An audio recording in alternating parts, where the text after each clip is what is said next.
The hot stove league has gone cold, cold, cold. And if it's anywhere near Jeff's house, it's under 16 inches of snow. So we decided we are going to take a look at the 2026 Cincinnati Reds if opening day was tomorrow.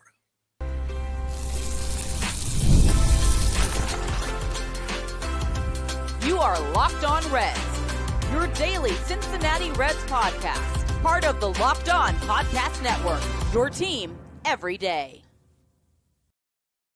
Welcome into the Locked On Reds podcast. Locked On Reds is part of the Locked On Podcast Network, now the #1 sports podcast network in all the land, and we want to thank you for helping us make that happen. We're your team every day, your Reds every day. I'm Jeff, he's Steve, and we are lifelong Cincinnati Reds fans. We've been talking about this team going into our combined 16th season now. We've been doing this a while, and we're glad that you're alongside us here today. We love to talk about these Reds and bring you takes and analysis you don't get anywhere else.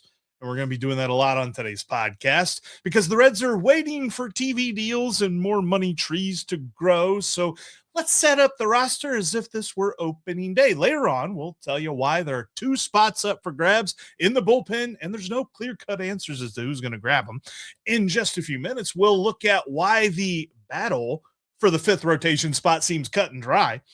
And we'll begin with this lineup, that thing that they haven't fixed yet here, because whether it's right-handed or left-handed, we can pretty much set up the lineup as it is for opening day. And when it really, you look at the different cast of characters and things like this, I think, Steve, it's clear, and we're not going to just beat people over the head with this a million times in this segment and saying that, yes, they need somebody in the middle of the order and to play outfield. I think we all understand that. Wait. Why aren't we talking about the fact that you had Mike Trout over to your house for dinner? I clearly, distinctly saw that Mike Trout was taking pictures from your living room of the blankets of snow blowing everywhere. I thought we were going to announce today that you had single-handedly negotiated a deal to bring Mike Trout to Cincinnati. Well, there was this little hang up of the fact that he makes $37 million this year, next year, the year after that, and the year after that. So Bob and Phil really weren't into that sort of a thing. But yeah, no, I did see that video. It was like, wait a minute, he's from New Jersey. He works in Los Angeles, so Southwest Ohio. That makes total sense. Sure. But no, I don't think that he is going to be the answer in the middle lineup for the Reds because he's far too expensive. And as it stands, they really need that answer because when you look at these lineups, Steve, they are just missing that one thing. They're almost there. And as I sat down and kind of did this, Jeff, and I rearranged things and I juggled things, and I kind of kept going back through them, but I came away with a feeling of, they're not that bad if you just had that one more guy. So let's jump into this. The lineup against right-handed pitchers. Now, this is kind of like if the season started tomorrow, and God knows there's a lot of you folks right now that wished baseball season was starting tomorrow. The pictures coming out of this snowstorm are unreal. And I hope everybody has stayed safe and warm. And normally I've got the Hawaii jokes. I'm not even going to do it because it looks like it's been really, really rough. So I hope you guys are all okay and warm and listening to Jeff and I talk baseball. But I went through this lineup and I kind of decided to run it back at the top. I decided that TJ Friedl is once again going to be the leadoff hitter, and he's going to play every day. He's going to play against right-handers and left-handers because there's not a real good platoon situation versus left-handed pitching. You end up with a DH that you really just don't want. You basically have to decide, right. Do you want TJ Friedl in against left-handed pitching, or do you want Jose Trevino starting at catcher and Tyler Stevenson being your DH? So I decided TJ Friedl is going to be an everyday player. He's going to bat leadoff versus right-handed pitching. He's going to play center field. Batting number 2, I decided to go once again with Noelvi Marte batting in the 2-hole, playing right field. I like him there in this right-handed lineup. And then, of course, Elly De La Cruz bats third, plays shortstop. That's your big guy right there. Next is where you need the bopper that you don't have. So you do the best you can. I go with Spencer Steer playing first base against right-handed pitching, followed by Tyler Stevenson batting 5th at catcher. Now we get to the designated hitter, and this is where our newly healthy, improved, muscular, love him guy, Sal Stewart's going to be my opening day starter at DH, batting sixth.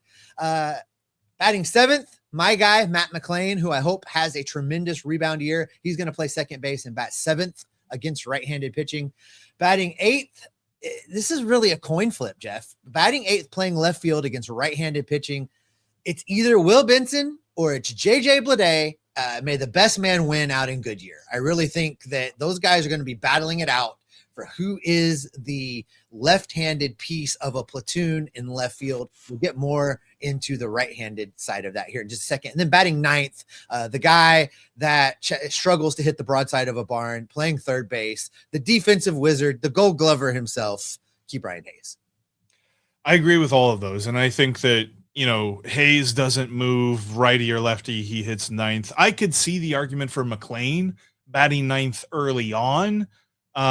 Maybe not necessarily flipping them, just put Hayes eighth, McLain ninth, and then that left field platoon batting seventh, at least against righties. I like I think I would move Stewart up against left-handed pitching. We'll get into left-handed in a little bit, but I like where he's at against right-handed pitching. Sal kind of feels like that guy that's got a real good shot to take over the cleanup spot. And before anybody loses their minds about Spencer Steer batting cleanup, because you're going to start talking to us about season stats and all that other stuff. And I'm going to buoy you with the whole idea that his first 2 weeks were hell. And after his first 2 weeks, he looked more like Spencer Steer. And after his first 2 weeks of the season last year, which to be clear is a 133 game sample size, he had 518 plate appearances and a slash line of 251, 325, 430. He slugged 430. That's the kind of number that we would look to get a little bit better in the 4-hole, but quite frankly, that's one of the better numbers on the team right now. Well, and you have to use what you've got. This is the team that the Reds have. This is the team that Nick Krall has assembled thus far, and Spencer Steer is the number 2 home run hitter on this team. The only guy with more home runs than Spencer Steer last season was Elly De La Cruz. They were 1-2 in home runs. So 3-4, 3-4 in the middle of the lineup. I mean, that's just them's the brains. And that's why we say it needs one. It needs one guy. Like, I think that there's some folks out there that are like, golly, this lineup just, it's horrible. It's not. It's just, it's missing a very important piece right now. And I think that they've got to go get that guy, whether it's Gino or whether it's somebody else. I think it's clear because, like, you see these guys, and like, if you move Spencer Steer down one, if you move Tyler Stevenson down one, you move Sal Stewart down one, then you're talking about Steer 5th, Stevenson 6th, Stewart 7th. Man, you feel really good about that. And hopefully I want to push back just for a second on why Sal Stewart's batting 6th. I agree with you that he could be a cleanup hitter. I agree with you that he could be. He might be, but we don't know. I mean, we've got 55 at bats to work on here. So I like him in the 6th spot for a show me what you can do. Now, this is for opening day. This is for the start of the season. What this lineup looks like come July could be completely different depending on how people play. Matt McLain could play his way back up in the number 2 spot. Sal Stewart could prove to be a real legitimate number 4 hitter and be batting cleanup. There's a lot of things that could happen. There's a lot of things that Nick Krall is hoping will happen. But with what we've got right now for opening day, I think this is the best you can do absent that bopper that they have not gone and got. But to address that and to kind of bring it all back to the snowstorm, I've been going through a thing with my furnace here recently that it decided to not work. And it was negative 140 million last night. Okay, maybe not. It was like negative 18, but it was really cold outside. And my furnace wasn't working. And so I woke up this morning and I went to Menards and I found a really cheap thermostat and I replaced it myself. That could be JJ Bleday and it could work. I think that there's a bit of hope when it comes to life. And then I know. I can see Nick Krall wandering around Menards looking for a power hitter. Excuse me. What aisle are the outfielder power hitters on in this place? You guys got that 11% off deal thing going on, right? Yeah. I think that's what we're talking about. Oh my God. That's what we look at. That's the hole right now. If you look at this, let's pencil in Eugenio Suarez or maybe somebody else. Let's say they get Rhys Hoskins. Let's say they get a guy that doesn't play left field. You put them at DH, you put Steer in left, you put Sal Stewart at first base, boom, your problem solved. And that's how you work that lineup with those guys.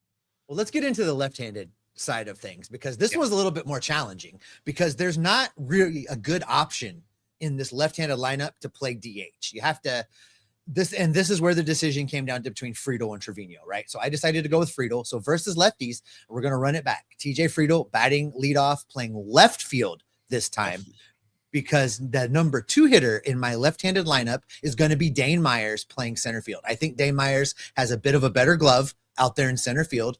And if you look at his splits from last season, Jeff, he did pretty well against left-handed pitching. Against left-handed pitching in 117 plate appearances, slash line of 286, 359, 419, hit a couple home runs. I like him playing against lefties for sure. Right. I like him against the lefties. So then, of course, number 3 is Elly again. Number 4, now against left-handed pitching, I got a little creative. I wanted to try something.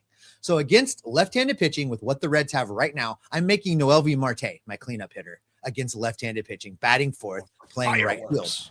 Yeah. I dropped Spencer Steer down to 5th. He's playing 1st. Tyler Stevenson 6th, playing catcher. Sal Stewart still in this lineup as a DH, batting 7th. Matt McLean 8th, and then Key Bryan, Gold Glove, playing 3rd base, batting 9th. And I think it's clear that this, like you said, like the DH spot is the question here, because if it's not TJ Friedl in left field, and then it's Spencer Steer. And if it's not TJ Friedl, right, it's Spencer Steer, and then you've got Sal Stewart at first base, and then who is your DH? Then you looking at Tyler Stevenson, and then Jose Trevino has to catch in that. Then you've got 2 catchers in your lineup, and there's a lot of weird things about that, because the bench also, you don't have that guy, like, unless they go get another dude. And even if it is Miguel Andujar, then he's your DH in this situation. But there's one more move they need to make, and the lineups bear that out. I can tell you this though, Jeff, as difficult as the lineup is to kind of suss out right now, and you see glaring needs, the starting rotation is much easier to put together. We're talking the starting pitching coming up next. It's the last call for football over on FanDuel. One final Sunday, one last kickoff, the final chance to get in on the action before the NFL season officially comes to a close. That's right, it's Super Bowl 60, and FanDuel is making sure that you're right in the middle of it with a special offer just in time for the biggest game of the year. Whether you're backing the favorite, you're riding with the underdog, or you're building one last same game parlay, this is the game that everyone's waiting for all over the world. This is where predictions turn into plays, stats turn into storylines, and every snap feels bigger. It's the perfect way to cap off the season and make the Super Bowl even more exciting from kickoff to final whistle. If you're a new customer, bet just $5 and get $200 in bonus bets if you win. Make it count, because after the Super Bowl, the season's over. Last call for football on FanDuel, an official sportsbook partner of Super Bowl 60. Visit FanDuel.com to get started. Thanks for making Locked On Reds your first listen each and every day. And thank you for making Locked On the #1 sports podcasting network in all the land. We appreciate you all so much. You guys already live your team every day. Now take it up a level and go ad-free. If you'd like Locked On Reds ad-free, head over to the audio side. You can get it ad-free over there and join the Everydayer Club today to get Locked On Reds with no interruptions. You get access to a members-only Discord server, and not just to Jeff and I, but you get access to every single Locked On host across the entire network on that Discord server. It's all for just $5 a month or $50 a year. If you're interested, go to lockedonreds.supercast.com or check the link down in the show notes to learn more. All right, Jeff, as questiony as the lineup is still, the starting rotation is really not very questiony. 1 through 4 are pretty much already locked up if as long as everybody's healthy. We always use that little asterisk, right? As long as everybody's healthy, we know who 1 through 4 are already. There's 2 guys battling for the 5th spot. There's 3 guys. If you listen to Derek Johnson, I don't believe it, but it was really nice of him to mention my guy, Brandon Williamson, in that conversation when he was talking about the starting rotation, but I don't think that's realistic. Here's what we got. We all know Hunter Greene's the #1 starter on this team heading into next season. We know that he's going to be followed by Nick Lodolo. We know that he's going to be followed by Andrew Abbott. We know that he's going to be followed by Brady Singer unless they trade him, and that brings us to the 5th spot with 2 guys legitimately battling for that spot.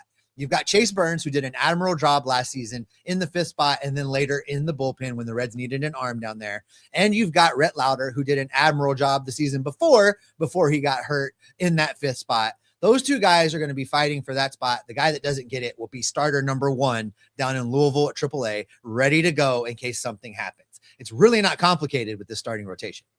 I know you're just saying the word admirable fast, but like you said, admiral job. And so I'm just imagining that they were out there and they were admirable. Really, I said admirable. Everybody in the right position. It felt a little mushy. I had some marbles. In my mouth. Admiral Lowder. But yeah, the good news is Mark Sheldon wrote an article talking about that Rhett Lowder is healthy. It is not he expects to be healthy or he's working to get back and to play in shape for spring training. He's ready to go. He's going to hit the ground running in spring training and he's going to compete for a job. And he's behind Chase Burns because Chase Burns is the dude. And there's not a national writer, national talking head, national analyst that watches baseball and sees Chase Burns and doesn't think breakout potential star doing that thing that we always caution and things like that. And you tried to talk me down from of putting far too much on him, but they're already doing that with Chase Burns. They're talking about him like they talked about Hunter Greene a few years ago, and they're expecting him to begin a meteoric rise this year. The thing about it will be is that even if on opening day, Chase Burns is your number 5 starter, Rhett Lowder's still going to get plenty of starts. I would expect between Rhett Lowder, Brandon Williamson, Julian Aguiar, and maybe even to some extent Chase Petty, you're probably going to see 20 to 30 starts between those 4 guys. Most likely the lion's share of that goes to Rhett Lowder. You'll see some for Williamson, a little bit for Aguiar, and maybe a cup of coffee for Chase Petty as they still try to figure out exactly what his future is with this team. And that, by the way, is 1 through 4 in Louisville to start the season, right? Yeah. It's Rhett Lowder, Louisville's it's Brandon Williamson, stacked. Julian Aguiar, followed by Chase Petty. That's a great triple. There's some Major League Baseball teams this rotation's not that good. So yeah, the Reds are in good shape. And you've got Jose Franco, who's going to be their number 5 starter, who was the Reds minor league pitcher of the year last year. It's just he doesn't have any major league time. So I wouldn't necessarily put him on this list, although there's a chance he could get a start or an appearance or something in the major leagues next year, but it wouldn't be till later. But the whole point being this rotation is really deep, albeit it kind of feels like the top 5 are already spoken for. Mm-hmm. Yeah, I agree with that. I feel like as much as you need to tell Rhett Lowder he can go out there and take that job away from Chase Burns, it's really Chase Burns' job to lose. And as much as you can't even tell Chase Burns, like, okay, no, it's not yours no matter what. You still got to work for it. But like, I think he's heavily favored. Yeah, no, for sure. And I like the idea of Derek Johnson including Brandon Williamson. What we know now is the Reds are back to seeing Brandon Williamson as a starter. And right now they have him number 7. Yeah, and they have him number 7 on the depth chart. That's where he falls. We know that now based on what Derek Johnson had to say. So, you've got 7 quality starting pitchers, all with major league experience. All of them will know what to do when they get slotted into the rotation and have to make a start. This is a great beginning point for the Cincinnati Reds as they head into the 2026 season. If you get to Chase Petty, I mean, I know you talked about he may get a start or 2 or a couple. If you get to him in that scenario, a lot of things had to go wrong.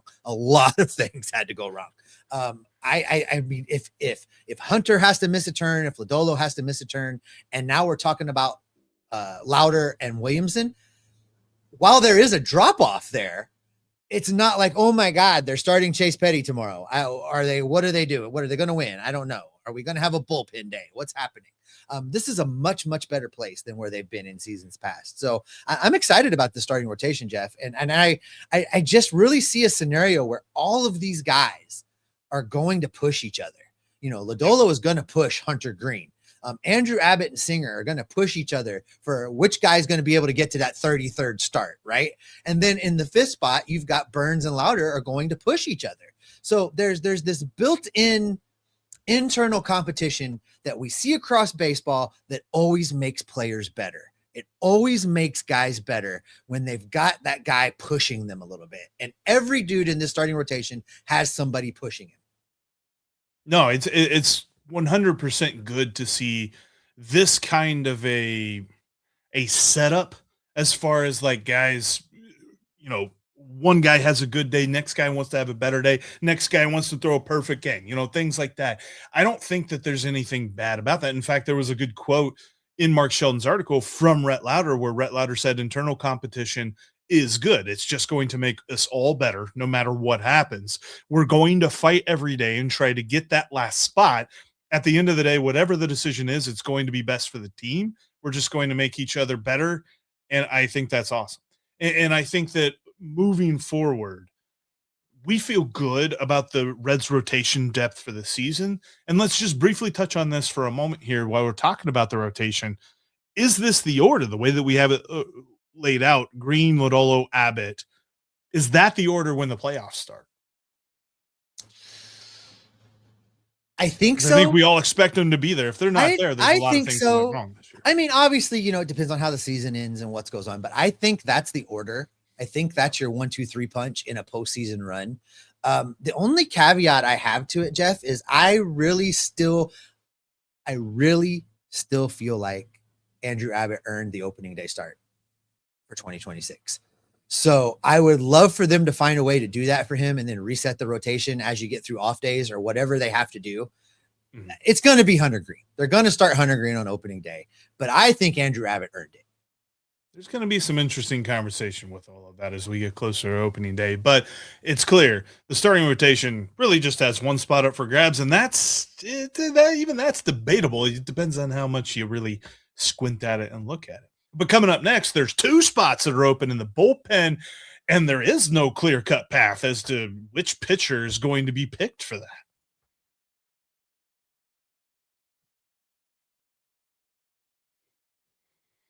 If you can't watch us on YouTube, you can always listen to us on your favorite podcasting app. We're on every single one of them. Also, make sure you check out Locked On MLB. Sully's got you covered all year long with all the big news around the league going on. I know he's talked quite a bit about the Dodgers being what's wrong with baseball and why he thinks that that's not the case at all.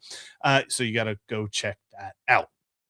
All right, Steve, the bullpen has gotten so much stronger over the offseason, which is good because every bit of dollars, like they spent a couple of dollars on Dane Myers and JJ Bleday, but the rest of the money they spent on the bullpen, and the bullpen looks a lot better.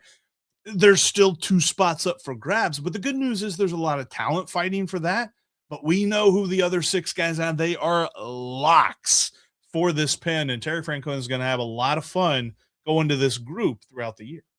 Yeah, let's just start with the guy that's going to be in there in the 9th inning. They brought Emilio Pagán back. He had a really good year last year. They've brought him back. Terry Francona has already said, that's my guy. That's my closer. Emilio Pagán is going to run that role back, and I hope he has the same amount of success this coming year as last year. The good thing is if he ever has times of struggle or if he's tired or, the Reds get in a stretch where they need more arms, there are a lot more options in 2026 than there were in 2025. First off, you got our guy, Tony Santillan, the man that pitched 82 games in 2025. He's not going to have to pitch in 82 games in 2026, but he's probably the next man up in a closer situation. If you've got a day where Emilio can't go, Tony Santillan is probably your guy because you've got Pierce Johnson, who's going to be a 7th, 8th inning guy. You've got Caleb Ferguson, who's going to be a 7th, 8th inning guy. They brought in Brock Burke, who's another guy that can pitch later in the game in that, the A group. We used to talk about the A group being like 2 or 3, maybe 4 guys. All of these guys that we're talking about right now could be in the A group because you've got Brock Burke and then you've got Graham Ashcraft, who, we talked about being like the number 3 guy in this group. He might be closer to the bridge guy between A and B now. So the bullpen is a whole lot better, especially when you consider that A group and guys that you can trust to come out of the bullpen in the 8th inning, in the 9th inning, higher leverage situations and get things done. Yeah, I think altogether it's like 18 or 19 million that the Reds spent combined on Pierce Johnson, Caleb Ferguson, and Brock Burke all together. Those guys are going to bring that value in. Pierce Johnson has done it a lot, and he's done it a lot in the playoffs too, which is very key. And both Ferguson and Burke are just shut down lefties. Both do it a little bit differently, but honestly, I've gotten a lot of positive feedback, and we need to have John Frisch on from Locked On Angels. But our Locked On Angels guys loved Brock Burke when he was there in LA pitching for them. He was a guy that they're like, we feel really comfortable every time they called on him out of the bullpen. So I think that's just going to continue here in Cincinnati. So of course the 2 spots now up for grabs, because we talked about 6 guys already. There's going to be 8 spots in the bullpen, as there always are. The 2 spots that are up for grabs, Steve, we've got a lot of names that we know here. We're not going to be talking about guys that are coming from a minor league invite to spring training type thing. It's Sam Maul, it's Connor Phillips, it's Big Sugar, Zach Maxwell, and it's Luis May. So you got a lot of firepower. You got another lefty, and you've got a dude who I think both of us, we don't have to squint that hard to see Connor Phillips being a closer one day. So I want to push back. First of all, I don't think there's 2 spots open. I don't agree. There's 1 spot open. Connor Phillips is in this bullpen. Connor Phillips is in this bullpen unless he has an episode like he had down in AAA where he just completely forgets how to pitch. I just don't see that he's fighting for a spot. That leaves 1 spot between Sam Moll, Zach Maxwell, and Luis May. I don't think Sam Moll's really in the mix that much. I feel like there's enough lefties in this bullpen already that he's going to have a really hard time making this bullpen. I think it comes down to 2 names. It's Big Sugar, Zach Maxwell, and it's Luis May fighting to be the last man in this bullpen as the Reds break camp in Goodyear at the end of March. Can you have too many lefties though? Like, I feel like having 3 lefties in the bullpen would be low key a cheat code. But if you agree with me that we're just going to give a spot to Connor Phillips and say there's 1 spot, do you want Sam Moll over Big Sugar or Luis May in this scenario? I think that this answer might be different in October than it is for opening day, but I will say this. There is one key thing, and we always do this when it comes to the Reds. There's one key thing in this equation when we're talking about these 3 guys. Sam Moll has no options. Zach Maxwell and Luis May both have options. So I think that those guys would have to be clear-cut favorites ahead of Sam Moll. Now, there's a chance that Sam Moll does the thing that he did last year where he showed up to camp out of shape, and we were hearing reports from folks around the team that were just like, they don't like him. And so I think he's got to show up in shape, ready to go, and he's got to be pitching well in spring training to really earn this spot. But I think that he is closer to this than you're giving him credit for 2 reasons: the lack of options and the veteran experience that he has over these other guys. Because I think that Terry Francona, like, they're going to sit down in spring training. They're going to go, okay, here's the thing. We could have these young dudes that are really electric and show a lot of promise, but have a lot of question marks. And if Sam Moll isn't showing the things that he did last spring training, because remember last spring training, he was serving up beach balls left and right if the ball was in the strike zone at all. If he's not doing that this spring, I think that they at least start the season with him in the bullpen. This is going to be an interesting one to watch because I would be really surprised if they take Sam Moll over the other guys. But you're right. The options of it all does factor in. I guess it really boils down to how much work did Sam Moll put in during this offseason? Did he learn from the mistakes that he made last year? Did he learn that there is a new sheriff in town and that David Bell is not walking through that door and giving you 3 months to get ready to be a pitcher in the major leagues? Terry Francona expects you to be ready to go on opening day. So, Sam Moll controls a lot of his future in his own hands. I hope he's been working out. I hope he's on the workout bandwagon. But before we get out of this, Jeff, before we get out of here, there was some speculation that the Reds might toy with finding somebody to replace the Nick Martinez role, a guy that could be a starter, a guy that could fill in as a long man if you're in a blowout or if you just needed somebody to give you multiple innings. And we speculated whether a Julian Aguilar or a Brendan Williamson might be that guy. Having heard Derek Johnson speak since then, I really don't think that's the vision for this bullpen.